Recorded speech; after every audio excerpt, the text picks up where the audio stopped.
तो आज का हमारा टॉपिक है देश के नाम।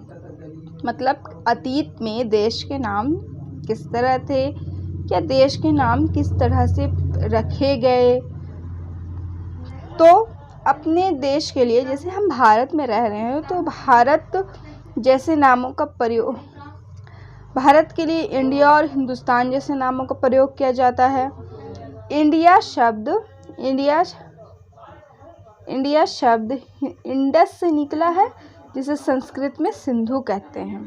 जैसे इंडस वैली है, तो वही सिंधु घाटी सभ्यता। इंडस को संस्कृत में कहते हैं सिंधु, और इसी इंडस से निकला है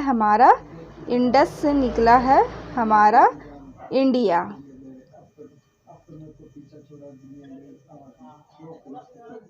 अपने एटलस में ईरान और यूनान का पता लगाओ। आपके पास अगर एटलस है तो आप उसमें ईरान और यूनान देशों का पता लगाइए। लगभग 2500 साल पहले उत्तर से पश्चिम की ओर से आने वाले ईरानियों और यूनानियों ने सिंधु को हिंदोस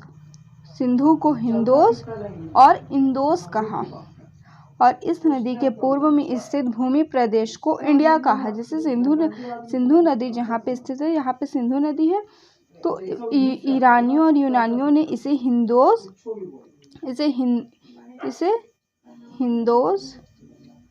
और इंडोस कहा। और इसके बगल में जो देश स्थित था, यानी कि जो हमारा भारत देश था, इसे कहा इंडिया।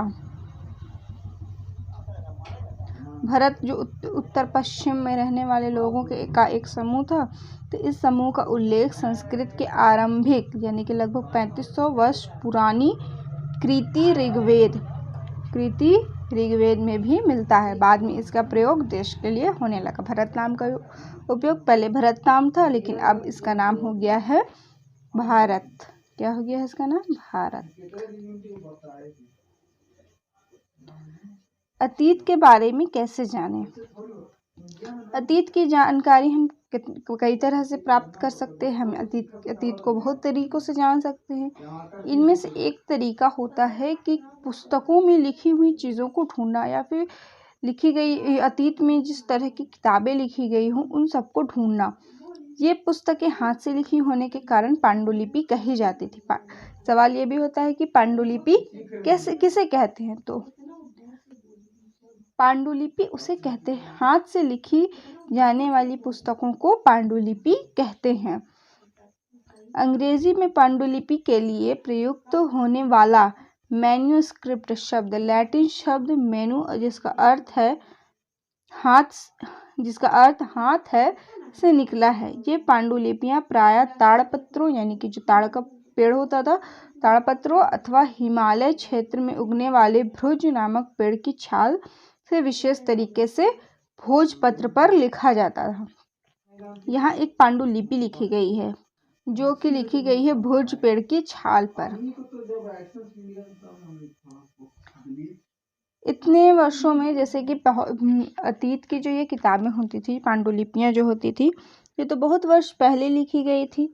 तो इतने वर्षों में क्या हुआ कि उनको कभी बहुत से कीड़ों ने खा लिया, बहुत सी पांडुलिपियाँ नष्ट हो गई, लेकिन बहुत से आज भी उपलब्ध है, यानी कि आज भी हमारे पास है। प्रायः ये पांडुलिपियाँ मंदिरों और विहारों में प्राप्त होती हैं। इन पुस्तकों में धार्मिक मान्यताओं व व्यवहारों, राजाओं के जीवन, औषधियों तथा विज्ञान आदि सभी प्रकार के विषयों की चर्चा मिलती है। इन पांडुलिपियों में हर तरह की चीज़ें लिखी हुई होती हैं। मान्यताओं और व्यवहारों के बारे में, राजाओं के जीवन के बारे में, मतलब राजाएं किस तरह से जीवन बिताते थे, उन्होंने कितनी युद्धें लड़ी, उनका साम्राज्य कैसा था, उनकी कितनी रानियां थी, इन सब चीज़ों के बारे में लिखा हुआ होता था। औषधियों के बारे में लिखा हुआ होता था, विज्ञान के बारे में, उस वक्त विज्ञान कैसा था, उन सब चीज़ों के बारे में लिखा हुआ होता था। इनके अतिरिक्त हमारे यहाँ महाकाव्य, कविताएं तथा नाटक भी हैं। इनमें से कई संस्कृत में लिखे हुए मिलते हैं, जबकि अन्य प्राकृत और तमिल में हैं। प्राकृत भाषा का प्रयोग आम लोग करते थे। ये जो पांडुलिपियां हैं ये महाकाव्य के अतिरिक्त ये जो पांडुलिपियां हैं ये संस्कृत में लिखी हुई हैं। क्वेश्चन आपका ये भी आ सकता है कि पांडुलिपियां किस भाषा में लिखी हुई थी, तो पांडुलिपियां संस्कृत भाषा में लिखी हुई थी। हम अभिलेखों का भी अध्ययन कर सकते हैं। ऐसे लेख पत्थर अथवा धातु जैसी अपेक्षाकृत कठोर सतहों पर उत्कीर्ण किए गए मिलते हैं। अभिलेख क्या होते हैं, कहाँ लिखे जाते हैं? पत्थरों में, धातुओं में या फिर किसी कठोर सतह पर लिखे जाते हैं अभिलेख। कभी कभी शासक अथवा अन्य लोग अपने आदेशों को इस तरह उत्कीर्ण करवाते थे ताकि लोग उन्हें देख सके, पढ़ सके तथा उनका पालन कर सके। कभी कभी जो शासक होते थे वो अन्य लोग शासक या अन्य लोग अपने आदेशों को मनवाने के लिए, जैसे कि हमारे यहाँ पे होता है कि गवर्नमेंट ने जिस आदेश को लिख दिया तो आज के दौर में क्या होता है, लेटर होता है उसमें सिग्नेचर कर दिया जाता है। लेकिन पहले तो इस तरह का नहीं था, तो पहले पत्थरों पे लिखवा दिया जाता था या किसी कठोर सतह पर लिखवा दिया जाता था, और ताकि लोग उसे पढ़ें और उनका पालन करें, उनके आदेशों का पालन करें। कुछ अन्य प्रकार के अभिलेख भी मिलते हैं जिनमें राजाओं तथा रानियों सहित अन्य स्त्री पुरुषों ने भी अपने कार्यों के विवरण उत्तीर्ण करवाए। उदाहरण के लिए प्रायः शासक लड़ाइयों में अर्जित विजयों का लेखा जोखा रखा करते थे। अब यहाँ पे है कि क्या तुम बता सकती हो कि कठोर सतह पर लेख लिखवाने के क्या लाभ थे, ऐसा करवाने में क्या क्या कठिनाइयाँ आती थी। तो कठोर सतह पे लेख लिखवाने से लाभ ये था कि वो कभी मिटता नहीं, और ऐसा करने में ये कठिनाई होती थी क्योंकि हाथ से ये तो लिखा नहीं जाता था, इसे छेनी हथौड़ी से ही लिखना पड़ता। जैसे अगर पत्थर में भी लिख रहे हैं तो उसे छेनी हथौड़ी से ही लिखना पड़ता, तो उसे लिखने में बहुत दिक्कत हो। आप भी अगर छेनी हथौड़ी लेकर के लिखिएगा तो आपके लिख पाइएगा नहीं ना, इसलिए बहुत मुश्किल होता था, इसे लिखना बहुत मुश्किल होता था। इसके अतिरिक्त अन्य कई वस्तुएं अतीत में बनी और प्रयोग में लाई जाती थी। ऐसी वस्तुओं का अध्ययन करने वाला व्यक्ति पुरातत्वविद कहलाता है। इसके अतिरिक्त यानी कि अभिलेख पांडुलिपियों के अतिरिक्त अतीत में बहुत सी वस्तुएं बनी और उन्हें प्रयोग में लाई गई, और इसका जो लोग अध्ययन करते हैं, जो व्यक्ति इन सब चीज़ों का अध्ययन करता है उसे कहते हैं पुरातत्वविद। बहुत से लोगों को इस चीज़ में दिक्कत होती है कि पुरातत्वविद किसे कहते हैं। पुरातत्वविद तो पुरातत्वविद कहते हैं जो लोग अभिलेखों पांडुलिपियों के अतिरिक्त वस्तुओं का अध्ययन करते हैं, उन व्यक्तियों को कहते हैं पुरातत्वविद। पुरातत्वविद पत्थर और ईंट से बनी इमारतों के अवशेषों, चित्रों तथा मूर्तियों का अध्ययन करते हैं। वे औजारों, हथियारों, बर्तनों, आभूषणों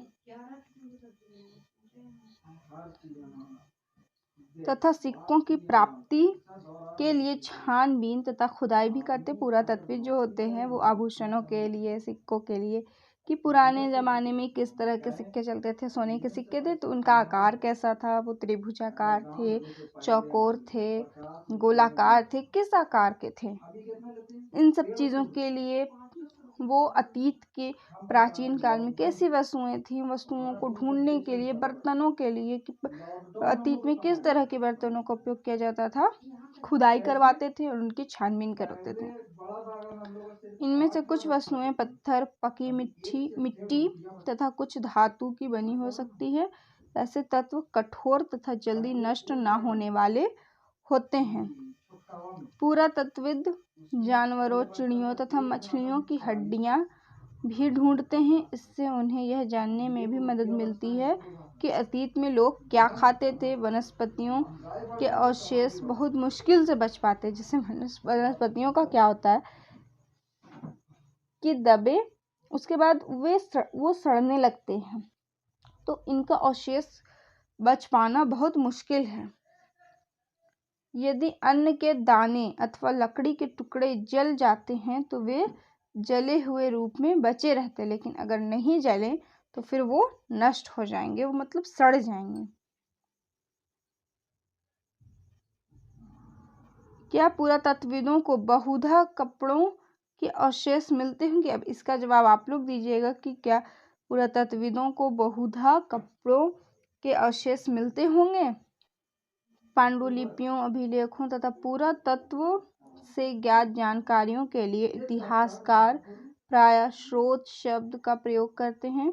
इतिहासकार उन्हें कहते हैं जो अतीत का अध्ययन करते, जो लोग अतीत का अध्ययन करते हैं उन्हें इतिहासकार कहते हैं।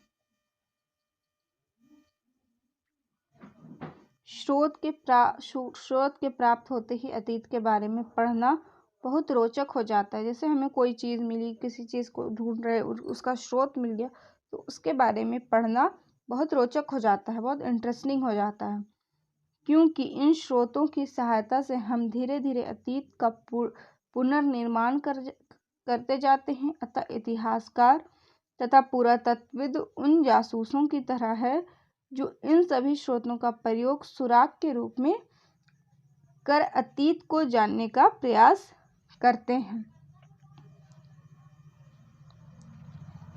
अब हम कल पढ़ेंगे। अब हमारा कल का टॉपिक होगा अतीत एक या अनेक, मतलब अतीत एक है या अनेक है, हमारा कल का टॉपिक यही होगा। उम्मीद करती हूँ कि आज आप लोगों को ये जो मैंने 2 टॉपिक पढ़ाए हैं ये आपको समझ में आ गया होगा। पुरातत्वविद किसे कहते हैं, इतिहासकार किसे कहते हैं, अभिलेख किसे कहते हैं, पांडुलिपियाँ किसे कहते हैं, पांडुलिपियाँ किन चीज़ों में लिखी होती थी और अभिलेख किन चीज़ों में लिखे होते थे, देश के नाम। ये उम्मीद करती हूँ ये सब आप लोगों को समझ में आ गया होगा। अगर समझ में नहीं आया है या कहीं पे कुछ दिक्कत है आप कमेंट करके पूछ सकते हैं। So thank you.